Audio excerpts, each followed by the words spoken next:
La seule demande ou suggestion de la fin de cette conférence de publication, c'est que nous en faisons bon usage. L'ouvrage ainsi brandi n'est autre que le fruit d'un travail acharné réalisé par l'Action contre l'impunité pour les droits humains, ACIDH. Il est intitulé « Un chapelet d'entorse au droit à un procès équitable au cours du combat pour l'alternance démocratique au pouvoir en RD Congo 2016-2019, membres des mouvements citoyens, défenseurs des droits de l'homme et militants des partis politiques de l'opposition devant la justice ».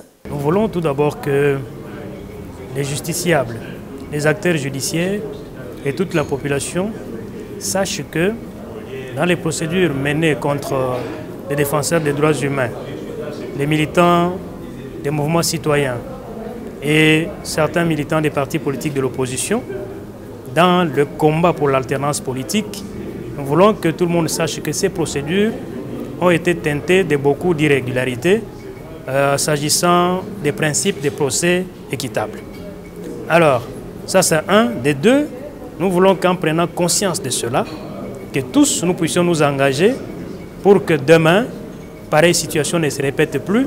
Donc lorsque les membres des mouvements citoyens, les membres des ONG seront poursuivis en justice, que leur procès soit équitable.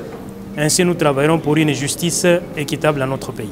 Présent également à ces assises, le représentant pays d'Ossissa, partenaire de l'ACIDH.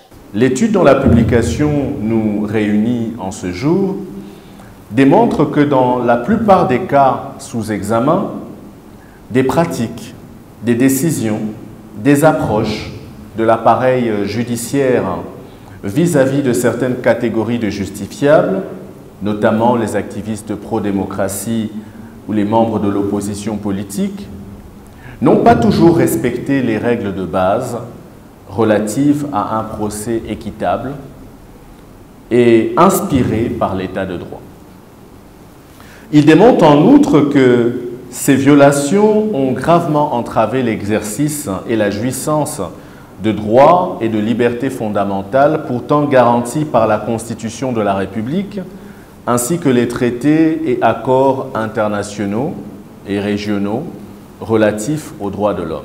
Le dit rapport révèle que les personnes jugées et condamnées par les juridictions congolaises l'ont été en violation des principes d'un procès équitable. Pour l'ACIDH, il est temps de renverser la donne. Il y a deux constats majeurs qui sont révélés dans ce rapport. D'abord, les faits pour lesquels, vous lirez dans ce rapport, que les faits pour lesquels les membres des mouvements citoyens, les membres des organisations de la société civile et des partis politiques de l'opposition étaient poursuivis, étaient essentiellement en relation avec leurs engagements, leurs déclarations ou leurs actions en faveur de l'organisation des élections telles que prévues par la Constitution. Et donc, pendant que ces personnes accusées, poursuivies, exerçaient leurs libertés fondamentales et des droits leur reconnus par la Constitution congolaise, notamment la liberté de penser, la liberté d'expression, la liberté des réunions pacifiques, la liberté de manifestation, ils se sont vus chargés des infractions, de provocation et incitation à des manquements envers l'autorité publique, offense au chef de l'État, propagation de faux bruits, publication et distribution des écrits. Et ici, remarquez déjà que sur 15 dossiers, il y en a 15, mais les 15 dossiers, dans les 15 dossiers, on ne retrouve que ces 4 infractions. Comme si quelqu'un leur disait, lorsque vous prendrez tous ces cas-là, ramenez-les à ces 4 infractions. L'action contre l'impunité pour les droits humains ne veut pas s'arrêter en si bon chemin. Elle compte mener un plaidoyer auprès des décideurs pour que la justice soit le socle de la société et appliquée à la lettre. Il faut également noter que la cérémonie de présentation de ce rapport s'est déroulée pendant 2 jours, à savoir mercredi et jeudi à Sultani Hotel, afin de respecter les mesures barrières en cette période de Covid-19.